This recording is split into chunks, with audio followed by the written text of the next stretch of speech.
All right. Well, like I said, now that we know how to call 100 million angels, let's go to Sherri Tenpenny. Oh. Who has some thoughts about vaccine mandates and vaccines in general. Of course she does. Yeah, so we got 2 videos of this. We're going to watch the first one, and then we'll watch the next one. So this first one, she has some really weird ideas about COVID-19 testing and stuff.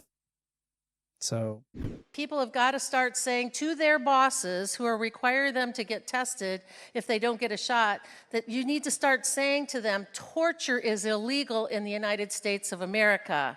And you repeatedly testing me for being non-compliant and disobedient is torture. And I think that we're going to be writing that up, and we're going to sending it into the EEOC, and we're going to start accusing you and these policies of being torture. Call a spade a spade. And we know that this is murder by injection, right? I like how it cut. Like that's some prime like cutting off right there, because like right there at the end, this is murder by injection. How many people have died from the vaccine? I mean, I don't think any have died from the vaccine. I don't think any have died from the ones in the U.S. I think there may be a few that have died after AstraZeneca. There was a whole blood clot thing at one time, wasn't there? Yeah. But I mean, in any case, hundreds of millions of vaccines have hundreds of millions of people have been vaccinated, right? Yeah. And given shots. And not that it's like to trivialize anyone dying, but most medications it's possible that someone could have a bad reaction and die. Yeah. So even if, let's just say there have been 20 people out of hundreds of millions of shots versus how many people have died in the United States from COVID? 750,000. Yeah. I mean, I feel like it's better odds to go ahead and get it. I mean, unless you know that you're allergic to something in it, then you shouldn't get it. Or if you have, if there's some legitimate medical reason, then I think that you should be allowed to not get it. And that is the case. That is the case. So I guess I don't know. It took me off guard that like at the end, murder by injection. What? Yeah. And then but you crazy. So I really don't understand her argument about how COVID-19 testing is torture. If you choose to remain unvaccinated, then being required to be tested for COVID-19 constantly is just a safety measure to mitigate the fact that you're a dumbass. Well, and here's the thing. I've been tested for COVID. It really is not, it's kind of irritating. It doesn't hurt. No. It feels a little strange, but it's definitely not torture, and it lasts for like a few seconds. Like, the whole test took like 10 seconds. Yeah, they shove that swab up your nose, they tickle your brain, and then you're done. Like, it's not literally your brain, it's just the upper part of your nasal cavity, but you know. And it's like the swab, it's not like a Q-tip. It's not like, it's a very thin, small, very flexible thing. Like, you can barely feel it. Yeah. And so, like, I don't know how that's torture. Would it be annoying to have to get tested regularly? Sure. But if there's some medical reason why you can't get vaccinated, being tested regularly seems like a responsible and reasonable thing to do. Yeah. I really don't understand, like, the painting it as torture. Hemmett's tweet, because Hemmett Mehta quoted this tweet saying, "Torture is wrong, says the forced birth and pro-waterboarding party." If being tested for COVID-19 is torture to them, like, I don't think that they understand what waterboarding is, or like what the advanced interrogation techniques are, or what a young person going through an unwanted pregnancy would feel like. Like, it seems like the COVID-19 thing in comparison to other things is very trivial. I mean, even like, not even just people who don't want to have, who don't want to give birth being forced to carry to term, but like pregnancy sucks. Mm-hmm. Like, so I mean, I don't know. I feel like the bitching about the COVID testing is so minor compared to like all of the things. Like John right now is giving himself insulin. He has to inject himself with something, right? So that's worse than a COVID test. There's actually a lot more pain involved, even after, was it 15 years of, no, 16 years now, 16 years being diabetic. Mm-hmm. There's more pain involved in giving myself an insulin shot than there is in a COVID-19 test. And I have to prick myself like multiple times a day.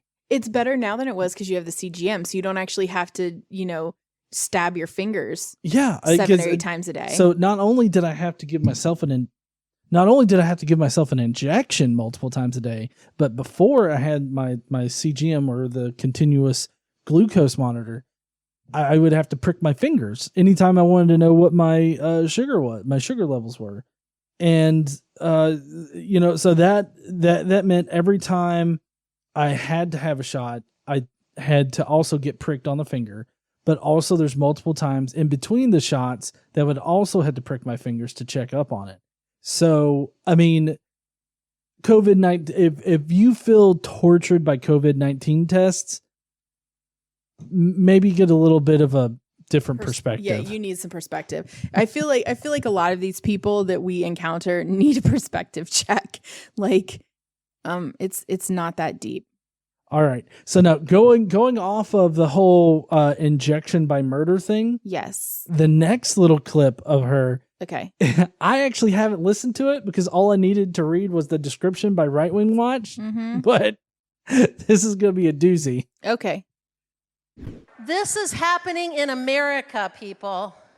And it's your job to stop everybody you know and wake them up and shove it in their face. And if they defund you off of social media, who cares? Now it's about trying to save unborn babies and pregnant women. It's about they now are actually starting a trial to give these shots to 6-month-olds. This is child sacrifice. This is the resurgence of child sacrifice from the days of the Babylonian mystery schools. And if you see anybody participating in this, you need to be challenging them of what they are doing to their spirituality and what they are sacrificing their children to. I had a really good friend who said, we've sacrificed over 60 million unborn babies in abortion. We have multiple states in this country who actually allow late-term abortion. Now we are doing very, very, very, very late-term abortion by killing 5-year-olds. That's not late-term abortion, sweaty. That's murder. And a vast majority, if nearly all later-term abortions are medically necessary. And usually emergency. Yeah, emergency and medically necessary. Typically, you've either got to make a choice between the baby or the mother, or the baby is already would be born stillborn. Mm-hmm. And so they need to prevent sepsis, and they have to terminate. Right. And it also prevents the mother from having to go through the, childbirth in the case of a stillborn baby. Because that can be a very traumatic experience. It's like, that the baby's already dead. I mean, sometimes they still have to do that. Well, sometimes they do, but if, being able to abort the baby when it's medically necessary is very important. These people make me so tired. A late-term abortion up to 5 years. This reminds me of some other dumbass that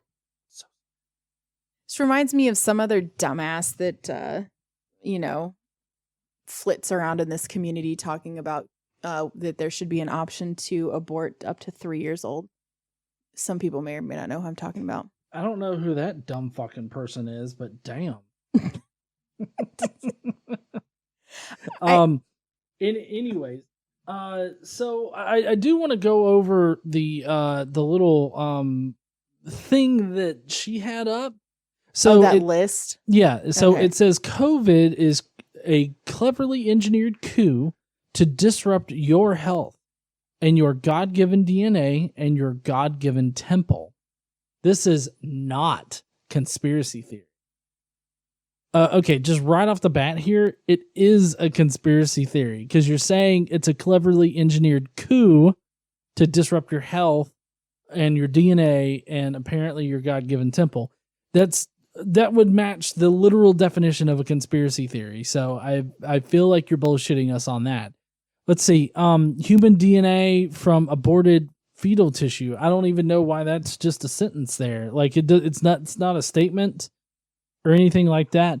I feel like they're talking about like the vaccines, and the thing is that with these with this aborted fetal tissue, it's not used in these vaccines. In other vaccines, they actually cultivated these cells from aborted fetuses in like the 70s or either 60s or 70s. And they have continuously like regrown samples, but they use them in order to incubate like the virus or the stuff they use in the vaccine in order to create the actual vaccine. So it like there's no aborted fetal tissue in the vaccine. It's just used to help develop the vaccine. And then there's lipid nanotech nanobots. The fuck can assemble, disassemble, recombine. So this is in the vaccine because I mean we don't have that kind of technology, nor is it present in the vaccine. Nanobots, honey. Nanobots, and then hydrogel. What is this? Fucking Resident Evil? Permanently binds to tissues? I don't know. What the fuck is this? Spike proteins permanently bind to and destroys tissue. Okay, so here's the deal. If you get COVID, it has the spike protein. And if you are very unlucky enough to suffer from like long-term damage due to COVID, I mean, you're less likely to have severe COVID if you have the vaccine than if you don't. So it would be more likely for you to not have long-term impacts from having COVID if you've been vaccinated. I would recommend that as someone who has been through very bad COVID and deals with long-term impacts and the whole long hauler thing.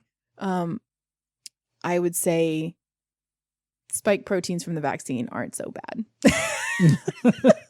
I'd recommend that route. And then finally, there's graphene oxide, which we've covered not only, I think, on the Skeptic Mafia podcast, but we've covered a bit more extensively on a live stream. She's claiming that it was found by two separate labs, carbon molecules that can take on a magnetic property when exposed to hydrogen. Now, I mean, I can already tell that she doesn't know what the fuck she's talking about because she says carbon molecules. Graphene is a lattice of carbon atoms. They're not molecules. Like, molecules is a very particular term. And carbon molecules is just simply not something that graphene oxide is. Or, well, maybe, I don't know, maybe graphene oxide, but graphene in general is what's claimed. So I don't know. Maybe I'm being a bit too